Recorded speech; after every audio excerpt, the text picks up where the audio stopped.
পাকিস্তানের কারাগারে থাকা সাবেক প্রধানমন্ত্রী ইমরান খানের মৃত্যুর গুজব নিয়ে সাম্প্রতিক সময়ে সামাজিক যোগাযোগ মাধ্যমে তীব্র আলোড়ন সৃষ্টি হয়েছে। বিভিন্ন মাধ্যমে গোপন সূত্রের উদ্ধৃতি দিয়ে বলা হয়, আদিয়ালা কারাগারের ভেতরেই ইমরান খানকে হত্যা করা হয়েছে। এ ধরনের দাবিগুলো প্রকাশ্যে আসতেই পাকিস্তান জুড়ে উত্তেজনা ছড়িয়ে পড়েছে।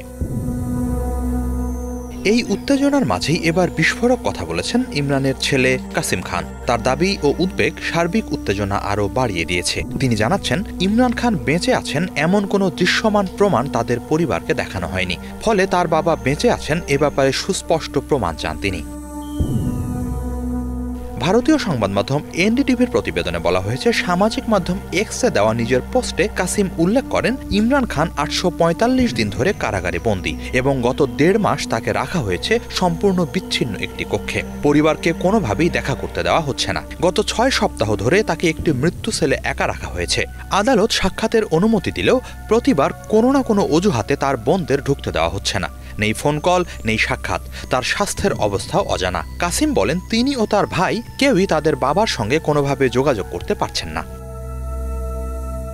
কাসিমের অভিযোগ, ইমরান খানের বিষয়ে পরিবারকে পুরোপুরি তথ্যহীন রাখা হচ্ছে, যা নিরাপত্তা বিধির নামে কোনোভাবেই গ্রহণযোগ্য নয়। তিনি স্পষ্ট করে জানান, ইমরান খানের নিরাপত্তা নিশ্চিত করা এবং তার ওপর আরোপিত একাকী বন্দিত্বের মানবিক, আইনগত ও আন্তর্জাতিক দায় পাকিস্তান সরকারকে বহন করতে হবে। একই সঙ্গে কাসিম আন্তর্জাতিক সমাজ ও মানবাধিকার সংস্থাগুলোর কাছে আহ্বান জানান এ বিষয়ে দ্রুত হস্তক্ষেপ করার জন্য। ইমরান খান জীবিত আছেন এর প্রমাণ হাজির করা, আদালতের রায় অনুযায়ী সাক্ষাতের নিশ্চয়তা, অমানবিক একাকী বন্দিত্বের সমাপ্তি এবং রাজনৈতিক কারণে আটক পাকিস্তানের সবচেয়ে জনপ্রিয় নেতার মুক্তি দাবি করেন ছেলে।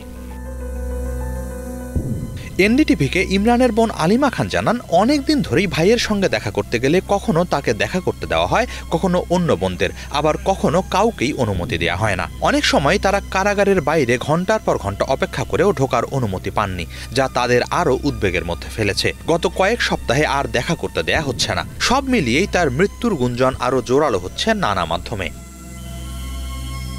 এদিকে সরকারি বিবৃতি দিয়ে কারা কর্তৃপক্ষ এসব গুঞ্জনকে সম্পূর্ণ ভিত্তিহীন বলে দাবি করেছে। তারা বলছে, ইমরান খান সুস্থ আছেন এবং বর্তমানে আদিয়ালা কারাগারেই অবস্থান করছেন। কারা কর্তৃপক্ষের আরও দাবি, তার স্বাস্থ্য সংক্রান্ত তথ্য নিয়মিতই পিটিআই নেতাদের জানানো হচ্ছে এবং প্রয়োজনীয় সব ব্যবস্থাই নিশ্চিত করা হয়েছে। তাকে অন্য কারাগারে নেওয়ার খবরকেও মিথ্যা বলে জানিয়েছে তারা।